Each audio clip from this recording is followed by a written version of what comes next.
They told you this story was folklore, just campfire whispers echoing through the canyons of Utah. But they lied. Not because the truth was forgotten, but because it was deliberately buried. You're not supposed to know what really happened to Ezekiel Whitmore's 4 wives in the winter of 1847. You weren't meant to hear the voices beneath the snow. You weren't meant to see the marks on their wrists. This isn't just history, it's a concealed ritual, a disappearance written out of the church records, and a legacy scrubbed clean by hands far more powerful than any bishop. The official version says they left. But how do you leave in a snowstorm that seals the land like a tomb? There were no footprints. No tracks. Just silence, and a man who claimed his brides were called east by God himself. But east wasn't a direction. It was a myth. A veil. And when construction workers broke the ground beneath the new chapel 70 years later, they didn't just find fabric and bone, they found intention. Something had been placed there.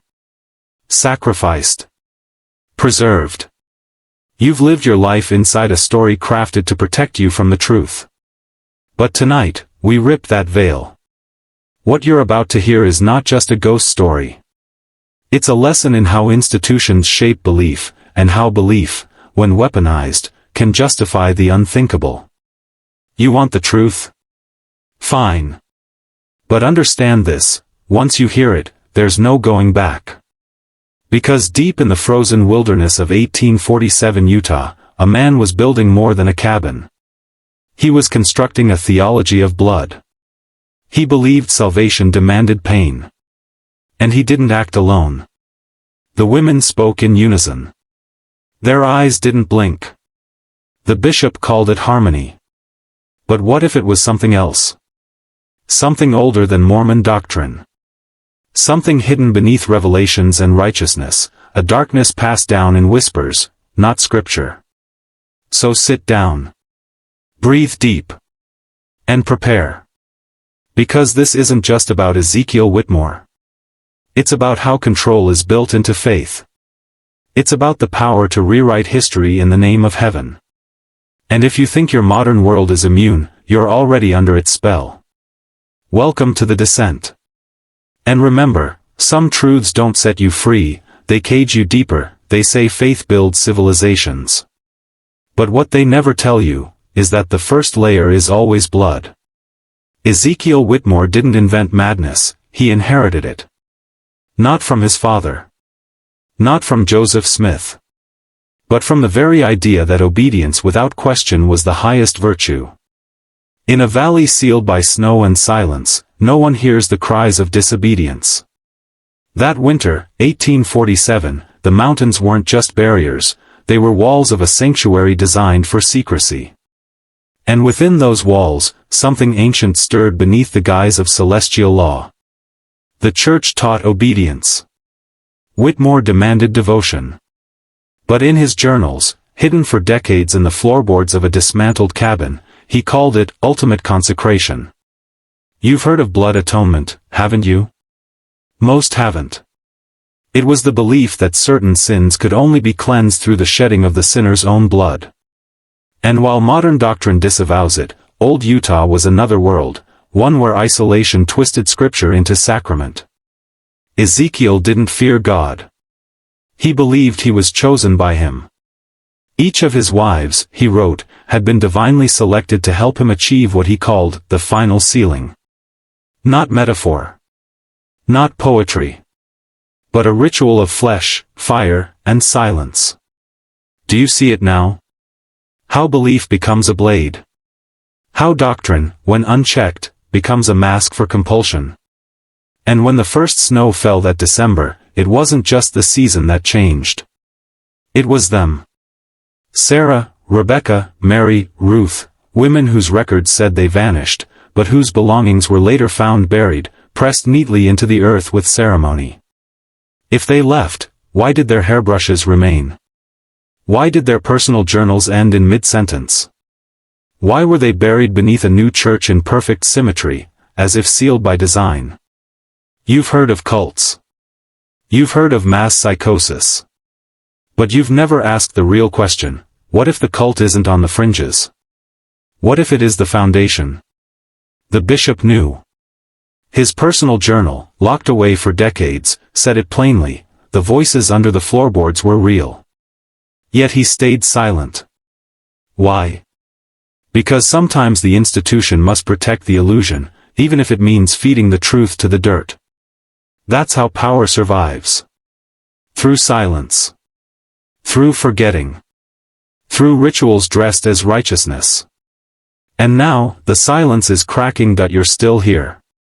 Good. That means you're ready to go deeper, into the part of the story they buried even beneath the bones. You've heard that the 4 wives disappeared. That Ezekiel was grieving, disturbed, perhaps even mad. But madness is never random. It grows in soil prepared long before. And that soil was the early Utah Territory itself. Understand this, when Brigham Young declared, "This is the place," he wasn't founding a sanctuary, he was fencing in a laboratory. A place to test the limits of human obedience under divine command. Isolation. Doctrine. Hierarchy. Every element of control was present. And Ezekiel? He was a model disciple, until he wasn't. You see, the plural marriage system wasn't just spiritual, it was psychological. It divided women. Elevated men. And wrapped absolute authority in the velvet of revelation. But what happens when a man, already praised for his devotion, begins receiving revelations no one else hears? Who stops him? The bishop saw the signs, identical wounds on the wives' wrists, synchronization of speech, and above all, fear disguised as harmony. But he looked away. Because the moment one piece cracks, the whole temple trembles. Ezekiel's journals mention a book, not canonized, not approved. Passed in whispers by the fringe of the faithful. Its pages describe celestial hierarchy achieved not through prayer, but offering. The blood of the innocent. The bond of wife to husband, sealed in more than spirit. Does that sound like faith, or something older? Older than Mormonism. Older than Christianity. A hunger older than Scripture. A compulsion that wraps itself in robes, sits in pulpits, and calls itself salvation. But Ezekiel didn't invent it, he merely obeyed. And his wives? Don't assume they were blind. Rebecca was educated. Sarah was loyal. Mary and Ruth, young, yes, but not stupid. They wrote about tests and callings. They spoke of cold rituals by firelight. The final journal entry, the one scratched in trembling hand, warned of a darker source than heaven. Do you see it yet? This wasn't madness. It was a program. A test of how far belief can push people into surrendering their minds, their bodies, and finally, their lives. And it worked. 4 decades. Until the foundation cracked. And secrets, like bones, began to surface. You've come this far. Now we cross the threshold, the moment where this tale stops being a curiosity and becomes a mirror.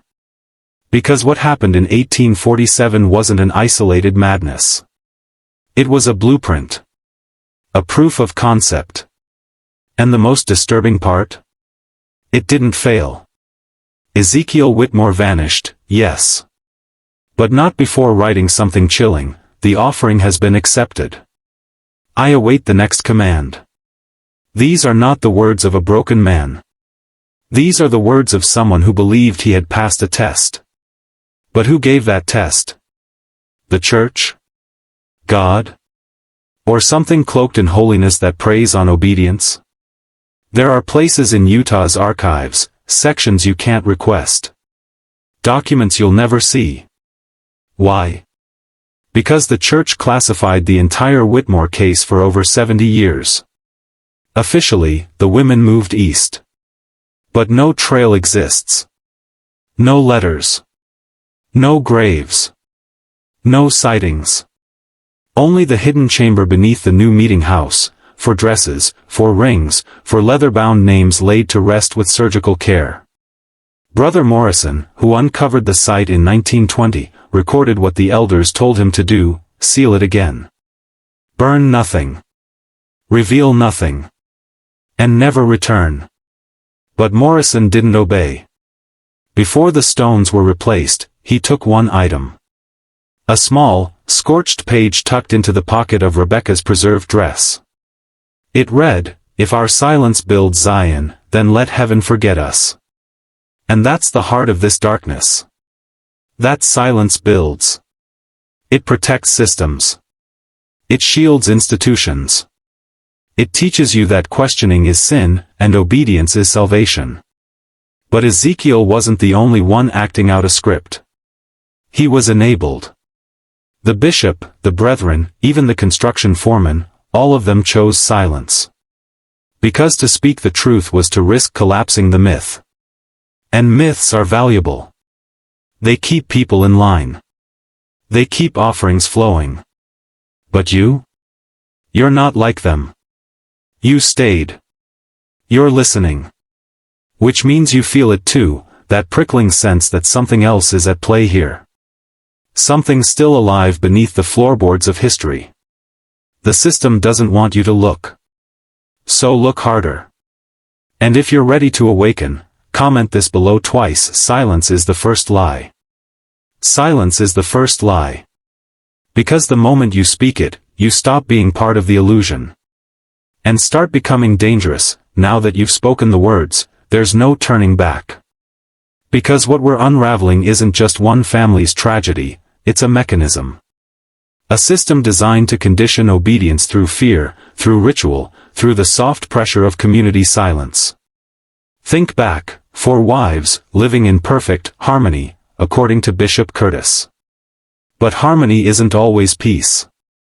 Sometimes, it's programming. Synchronization.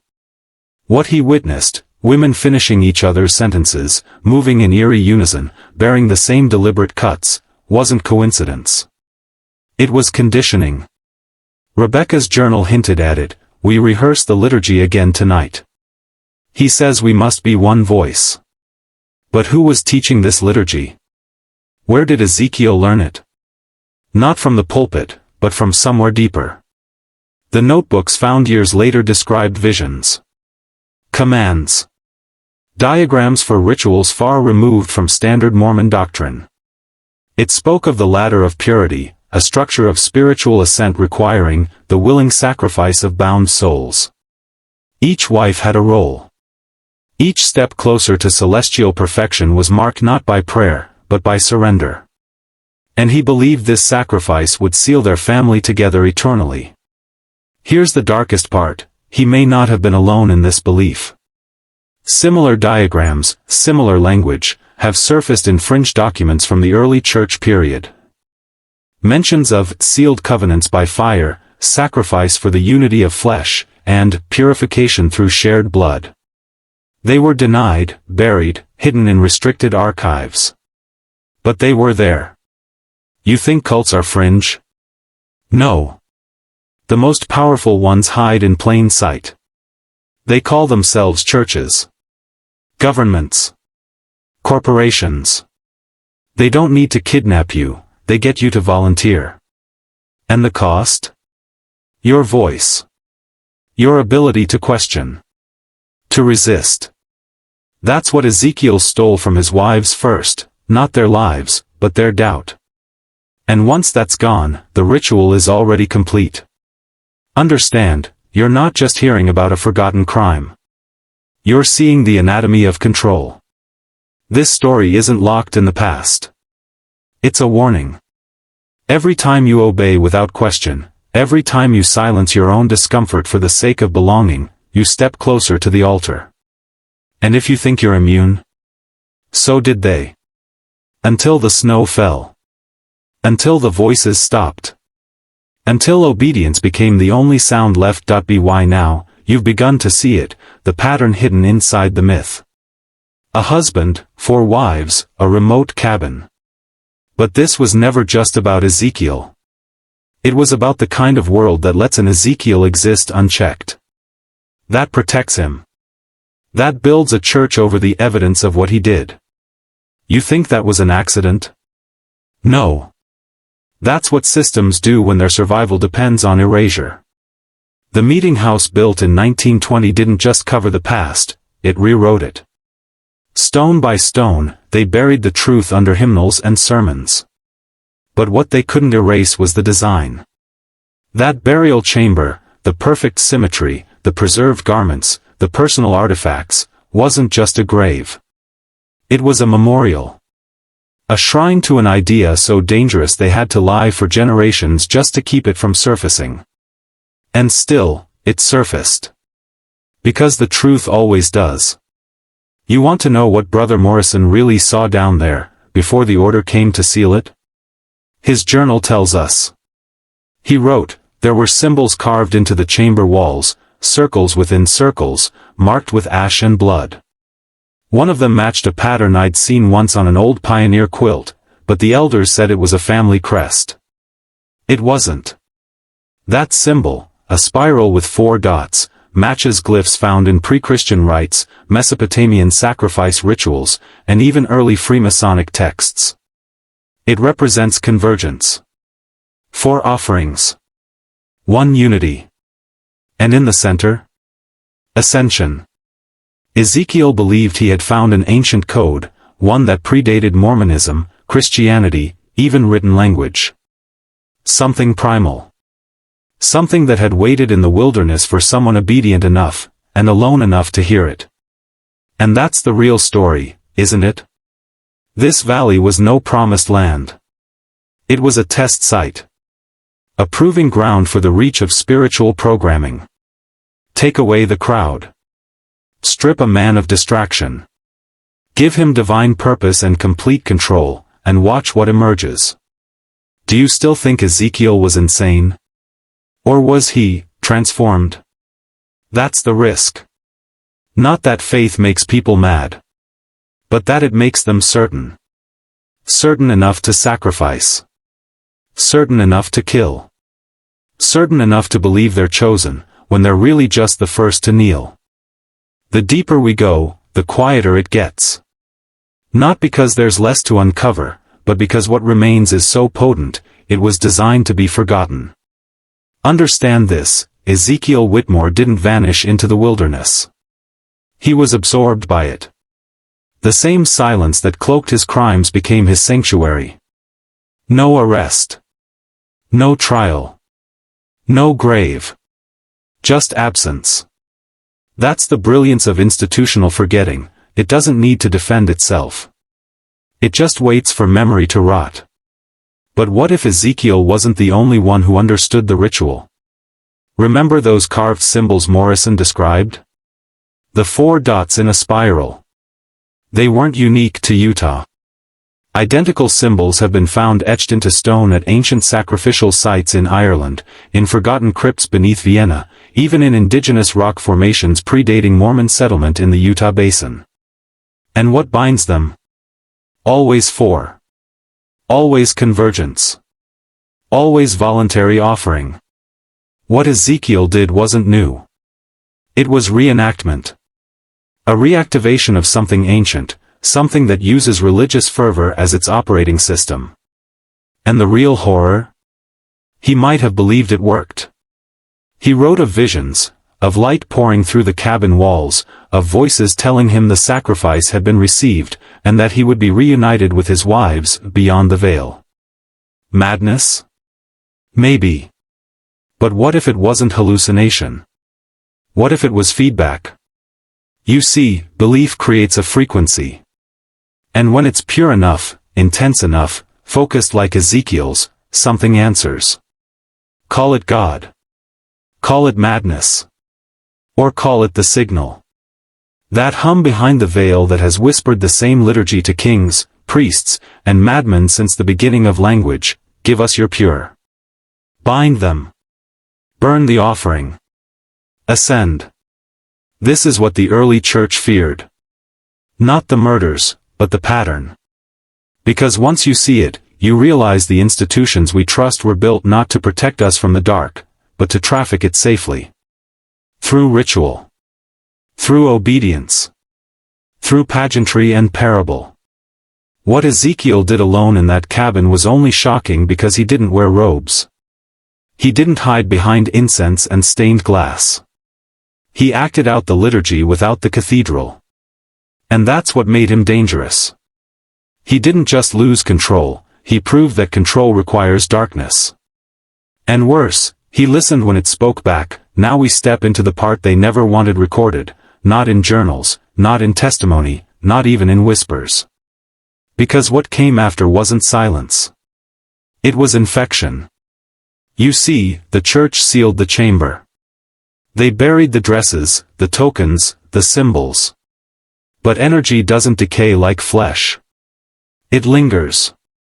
And from 1920 onward, something began to stir beneath the meeting house.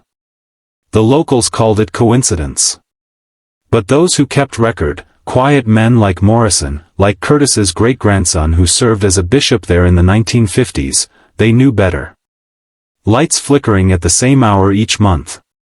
Choir members feeling hands brush their shoulders in empty rooms. Children found muttering phrases they'd never been taught, for become one. The veil is thin. Every generation tried to suppress it. But the moment someone doubted, just once, the stories would return. Some say the chamber wasn't just a burial site. It was a doorway. Not metaphorically. A literal thin place, where spiritual and material blur, especially when fed by ritual death. That's why Ezekiel's ritual felt familiar to you. Because this isn't folklore, it's architecture. Your cities are built on it. Your laws. Your religions. And the first time you saw someone obey without questioning, without blinking, that was your first glimpse into the ritual. Don't you see? We all live in Ezekiel's cabin now. 4 walls of doctrine. A hearth built on tradition. And every time we silence doubt, we reinforce the ritual. Every time we choose the comfort of myth over the ache of truth, we dig deeper into that frozen ground. The haunting of Mill Creek wasn't just spiritual. It was structural. And here's what makes it viral, why this story won't die, because men like Ezekiel don't disappear. They replicate. They evolve. Today, they don't swing hammers or chant scripture in isolation. They wear suits. They run corporations. They preach motivation while peddling control. But the message hasn't changed. Sacrifice your voice. Bind your will. Obey. The only difference is now the ritual is streamed, monetized, rebranded as self-improvement or patriotism or divine order. But at its core, it's the same fire Ezekiel lit. The same whisper behind the veil. And if you feel something watching you now, if you sense you've looked too deep, good.